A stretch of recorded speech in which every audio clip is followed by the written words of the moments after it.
Chairman, and I'm so pleased that Senator Ossoff mentioned the work that we're doing looking at foster care. I think that's going to be important to making certain that children are properly cared for. Mr. Chairman, I know that you and Senator Hawley discussed the fact that we have no government representative here today. I mentioned they were not. I mentioned they were not invited. I think that if my understanding was that there was a choice not to invite someone. The point is Secretary Becerra needs to come before us. I've got a letter I sent to him on April 27th. It was after a hearing at the Finance Committee where he could not give me an answer of what has happened to 85,000 children. 85,000 unaccompanied children.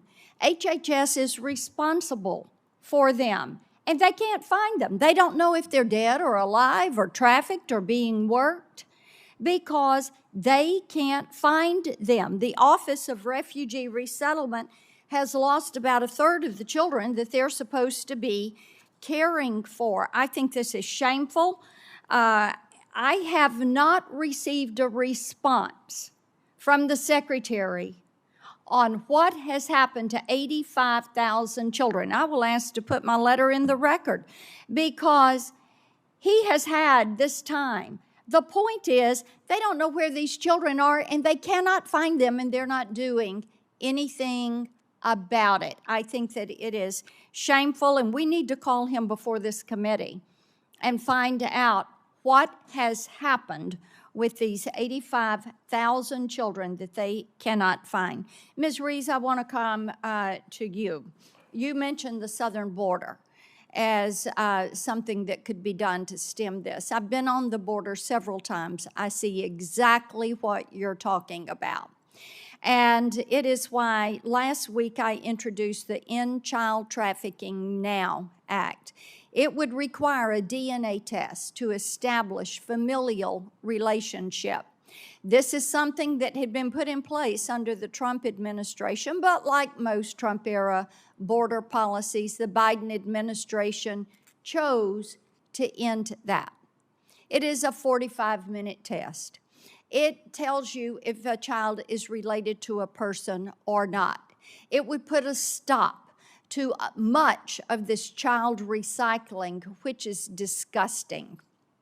And I would just like for you to speak for a moment about why it is so critical for the CBP to establish that familial relationship right there at that border with that adult and that child standing in front of them. Because we have seen in the past, and we will soon see again, an increase in fake families. The cartels respond to border operations. And if CBP is going to stop taking DNA tests when they suspect a fake family, or if they have seen this child again with a different adult before, then they're going to send more fake families through, which means more suffering of kids, more trafficking, and more terrible results. So it was a bad decision, and they really need to reverse course and continue to test. When the agents who have developed expertise on this suspect fake families, they should be testing them. And the numbers that I have seen are as many as 30% of the children being presented as a family member at the border are being trafficked. Does that match up with the numbers that you have?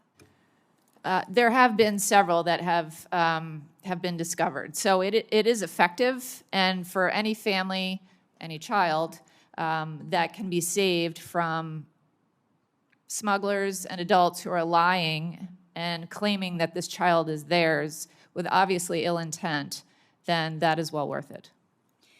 One of the things that I had noticed as I was preparing for this hearing, Secretary Becerra pressured the Office of Refugee Resettlement to speed up sponsor transfers for unaccompanied alien children, going so far as to say, and I'm quoting him, if Henry Ford had seen this in his plants, he would never he would have never become famous and rich. This is not how you do an assembly line. Now, Secretary Becerra's comment is repulsive, but I think it's also revealing. It confirms what we already know, that Secretary Becerra has no regard for what happens to these children that are released into the country. So I would just like to, well, and I'm over time. Ms. Reese, I'm going to ask you just to send in writing to me how you perceive Secretary Becerra's attitude. What does it do to harm the system and to make children less safe? I will do that. And just to follow up on your DNA question, one statistic.